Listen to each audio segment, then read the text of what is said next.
Atëherë, mes të Klan Kosovës është koha që të ta relaksojmë bisedën e do të flasim për një temë krejt tjetër, dinamikat e shtëpisë më të famshme në vend Big Brother VIP Albania. Do të rikthejmë këtu me një analizë ku të ftuar në studio kam mikun e emisionit tonë, psikologun zotëri Ron Kastrati.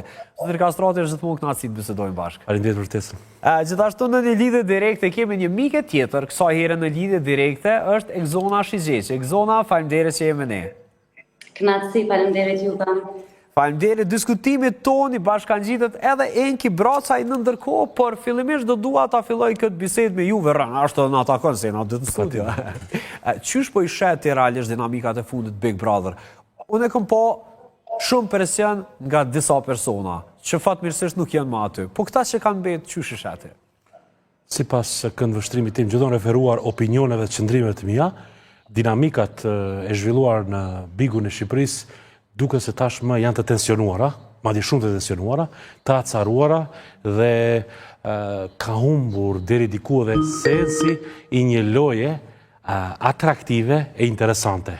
Me patjetër që unë vlerësoj lojen e vullnetshme dhe akoma energjike e të pakonsumuar të Gjestit, megjithatë nga lojtarët tjerë shoh tani vetëm tendenca dhe prirje si me ngacmu Gjestin edhe si me deviju lojën e Gjestit në tjetër drejtim. Pra, për ta pozicionuar Gjestin si një person të padëshiruar ndonse në shtëpi. Por nuk është vetëm Gjesti aty.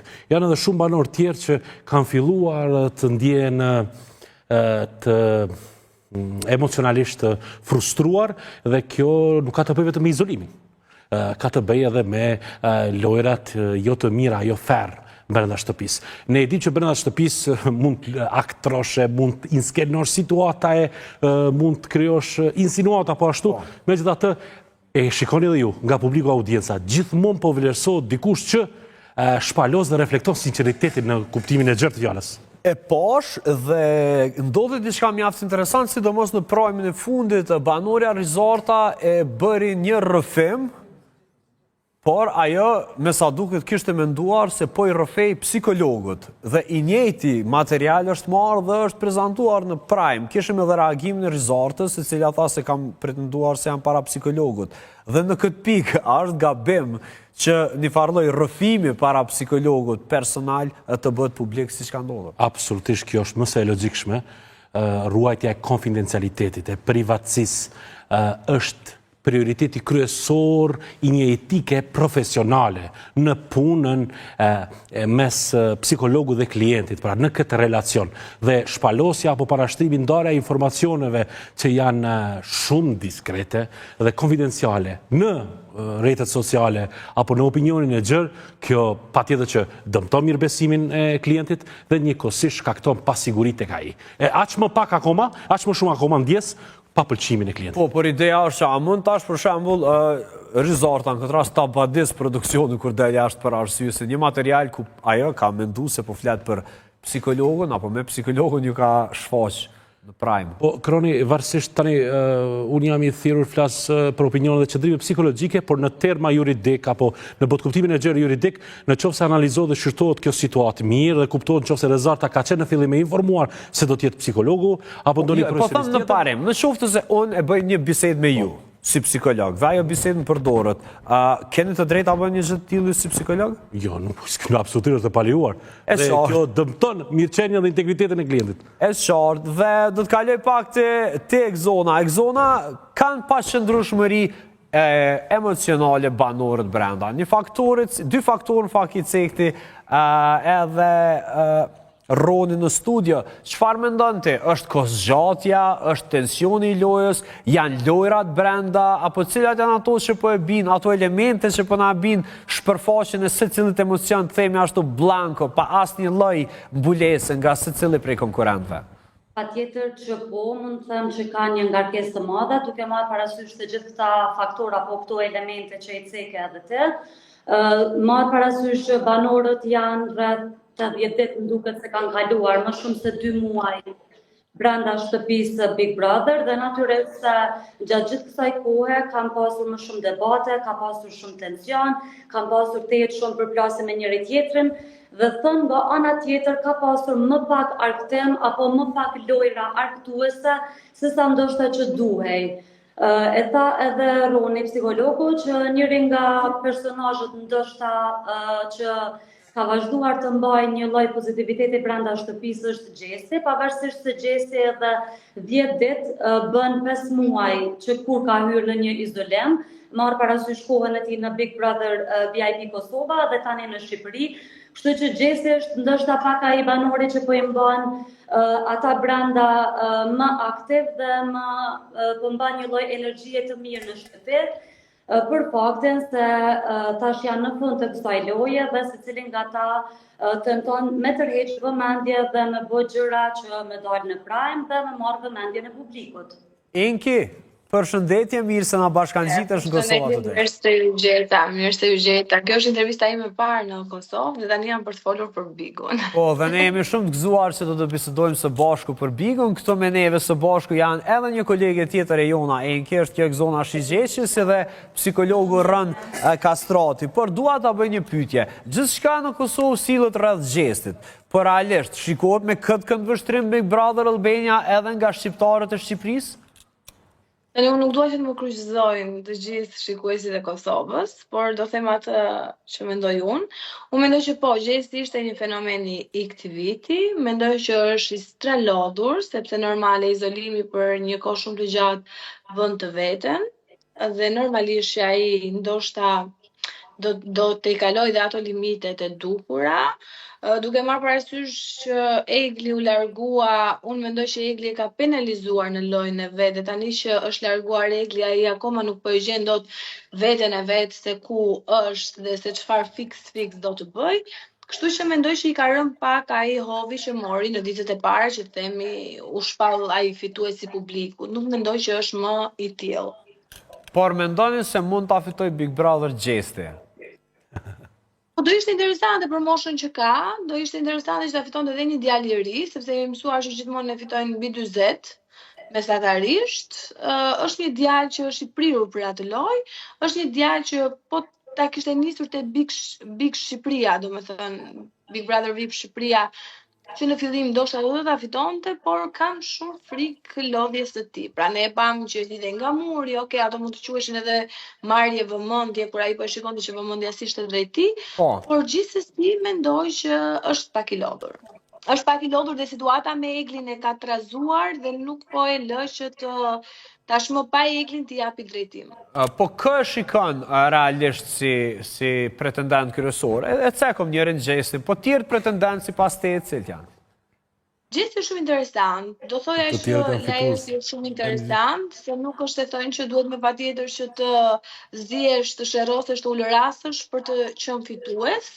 Mendoj që edhe një mendje ashtu lektyr si sot Gjesi do i shërbente dhe do e meritonte. Rozana, Gerta, ka disa në fakt personazhe, por që këtë vit unë mendoj që nuk ka një personazh si vitet e tjera që të thuash po ky është fituesi dhe ky e meriton. Nuk e di nëse ka ndonjë personazh e di që Gjesti i theu të gjitha rekordet sa i përket shikueshmërisë, edhe ato të super personazhit në cilin po aludon i fundit Luizi, por bisedojmë për këtë. Gjesi erdhi i karikuar, normal që do i thyente të gjitha. Po tani Egli nuk mund të themi se nuk ka ndonjë personazh më interesant, kur një personazh i thën të gjitha. Ai nuk është vetëm i karikuar, ai është edhe i artikuluar, e nderuar. Ai është edhe i artikuluar, nuk është vetëm i karikuar. Nëse mund i themi Gjesit pastaj i artikuluar, unë mendoj që të gjithë ne që kemi një diplomë në xhep ta marrim ta hedhim korsës. Po pse duhet ta bësh një krahasim të tillë domosdo me studimet universitare dhe arsimore? Ne po flasim për një reality show në Big, nuk po flasim për studime postdiplomike ose universitare. Gjesi nuk di ta mbaroj një debat nga fillimi në fund. Dhe si ka mundësi që e fiton si debat kur ta mbaroj? Shiko Zoj, mos më keq kupto, mos e personalizo bisedën tonë, por debatojmë. Më thuaj, më tregon një ngjarje, vetëm një ngjarje të vetme që Gjesti nuk ka arritur ta përfundoj bisedën deri në fund, meqense po e thua që nuk mund t'i themi i artikuluar. Kur ka ndodhur? Këtë debat me Rozanën që ai ka bërë, nuk i ka dalë dot deri në fund. Po Rozana sa herë ka humbur kontrollin, më Zoj. Rozana sa herë ka humbur kontrollin. Ndjes. të kërkoj dhe unë ndjes ty dhe ndoshta të ndërpres.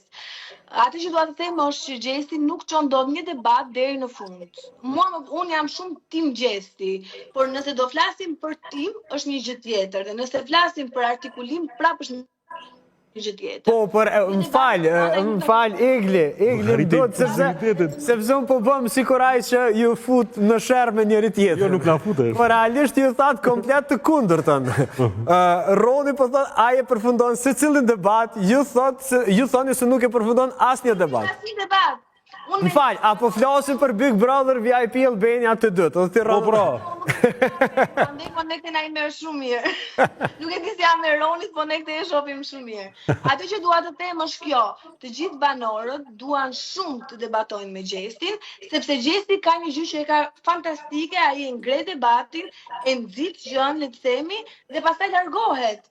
Po qa ti bëmi ne e ndëruar? Kjo është ndoshta një mënyrë e tij për të qëndruar në atë lojë. Gjesti e dim ndoshta nuk e Ditë, por kjo nuk e tregon atë të artikuluar. Po çfarë ti bëjmë në situatës pastaj që aty banorët nuk i rezistojnë dot impulsivitetit të tyre. Gjesti i zhvesh ata.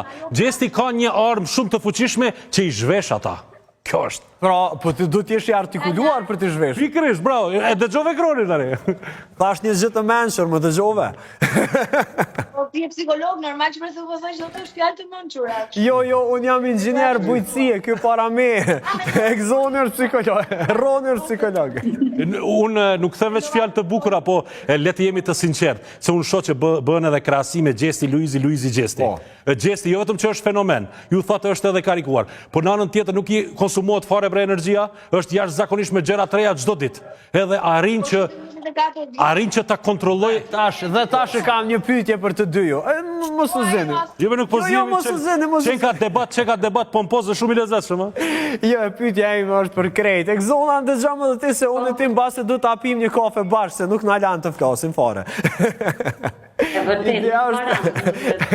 E vazhdojmë diskutimin këtu. Mendon se, po bëj shaka Egli, Enki dhe Rën, mendoni se Gjesti ndihmohet prej produksionit, po du me dalë të tek zona, sepse realisht, si që po thot edhe Roni, me të vërtet, na vjen me shumë risi, gjithmonë është energjik, mendon se dikush po jep pak informacion.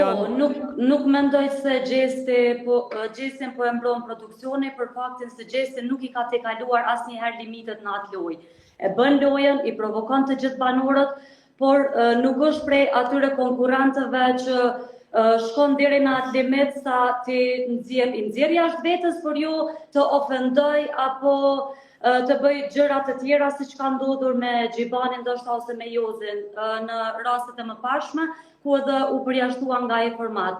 Gjesti e ka këtë mënyrë të lojës, i provokon, por nuk i tejkalon limitet. Kjo është ndoshta edhe një strategji apo e një lojtari të fortë që normalisht gjithnjë është përmendet edhe tërheq vëmendje, se nuk është prej atyre që ofendon edhe i tejkalon limitet në këtë format. Dhe tani pikpyetja që gjithmonë shtrohet është se a mjafton të jesh vetëm lojtari fort ta fitosh Big Brother?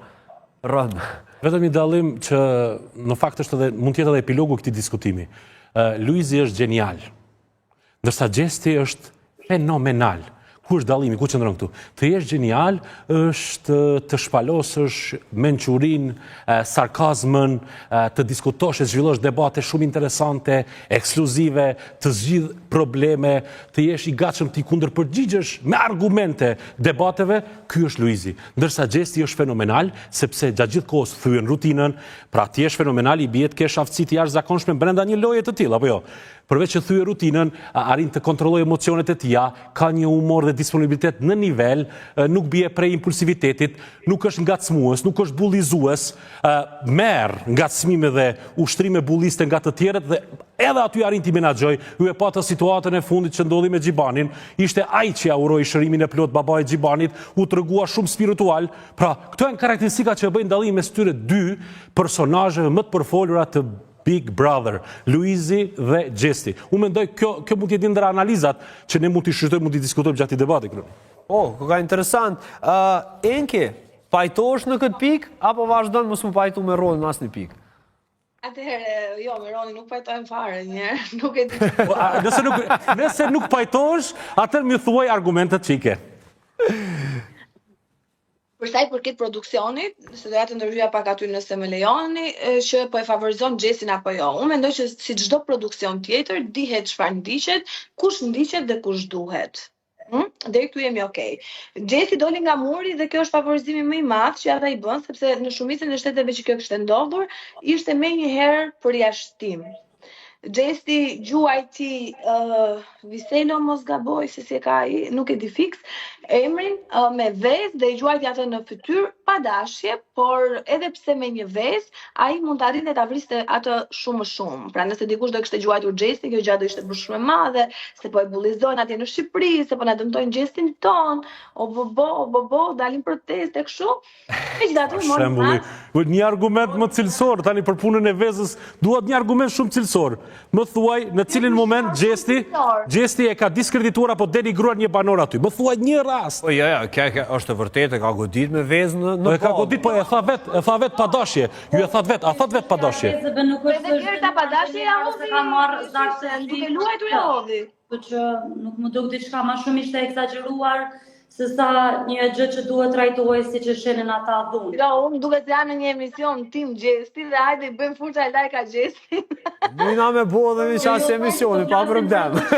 Edhe ne, nuk është kjo që është... Por që më besoni që ajo gjuajtja me vezë, unë e kuptoj lojën me vezë, kemi luajtur të gjithë, luajmë të gjithë, por gjuajtja në atë lloj forme që gjuajti Viselon ishte e dëmshme.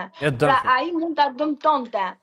Ai bëri gjibani më shumë, thjesht e shtyu në fytyrë, s'kishte vezë, ky kishte një vezë. Ndryshimi është veza dhe zar fizik, kaq.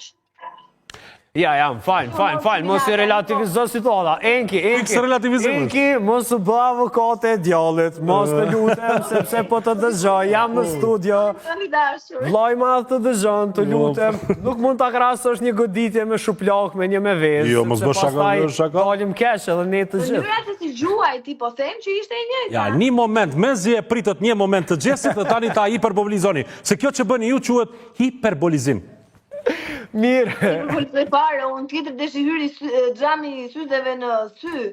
Hiperbolizim. Është e vërtet. Më kujtohet një rast Enki, edhe ish president dhe ish kryeministri i Kosovës kishte thënë se veza në shikim të parë nuk është e rrezikshme, por me të rrokën në sy qarron. Kështu madje edhe kishte theksuar fjalën. E vërtet është. Jo po bazoheni në atë deklaratë besoj. Nëse distanca është e ulët, kuptohet e. Nëse distanca është mes me dhe të edhe godas me vezë, atër sigur që mund të ndërtoj syrin, po nga larg. Është shumë afër. Mirë, atëherë këtu e vëm fund këtij diskutimi, por dua t'ju pyes shumë shkurt. Kush e fiton Big Brother VIP Albania këtë edicion? Kjo pyetje tashmë është zgjidhur, Kroni. Është Xhesi, ndërsa të gjithë të tjerët vinë me radhë, 2, 3, 4 apo 5. Numri 1 është i padiskutueshëm. Do ta shihni edhe mos harroni edhe një gjë. Për 10-15 vitet e ardhshme, në reality show, qoftë Kosovë e Shqipëri, nuk do të ketë më si Xhesi. Mbajini mend. Wow, Enki! Kush e fiton? Pra Xhesi po më thuaj që është një specie në zhdukje. Do më pëlqen ta fitonte Xhesi. Do më pëlqen e vërtet ta fitonte Xhesi, por mendoj që do e fitoj Laerti. E qartë. Okej, në çit moment jena bashkë, edhe mua m'pëlqen Laerti shumë. Exona? Ka shumë konkurrent të fortë, ose janë disa prej tyre të fortë aty brenda, po nëse nuk bëhet ndonjë lojë tjetër, mendoj që do ta fitoj Xhesi. E qartë, atëherë pajtohemi Enki Laerti në lajm edicion e radhës. Edhe ashtu kështu Xhesi nuk e morë të parën Big Brother, dytën për merr, Laerti le të provon Big Brother Kosova. Një suet që bujna. Maqedonit ka shumë nuk e votuat për ta fituar. Kjo më habit mua, po gjithsesi. Na i vodhi zemrat rrugës Enki. Ishte shumë kënaqësi ju kemi në këtë intervistë. Faleminderit shumë që ishte. Edhe imja, ju përshëndes. Faleminderit shumë, shumë faleminderit për këtë intervistë simpatike që e patëm. Ishte kënaqësi, faleminderit. Exona herën e ardhshme mos na u lidh për Eja në studio. Është kënaqësi me të postu, është kënaqësi që vazhdon. Faleminderit. Faleminderit, mirupafshim miq këtu bashkëbisedimit ton sa i përket Big Brother i vije fundi, por do të flasim pas marketingut për një temë mjaft interesante me datën 15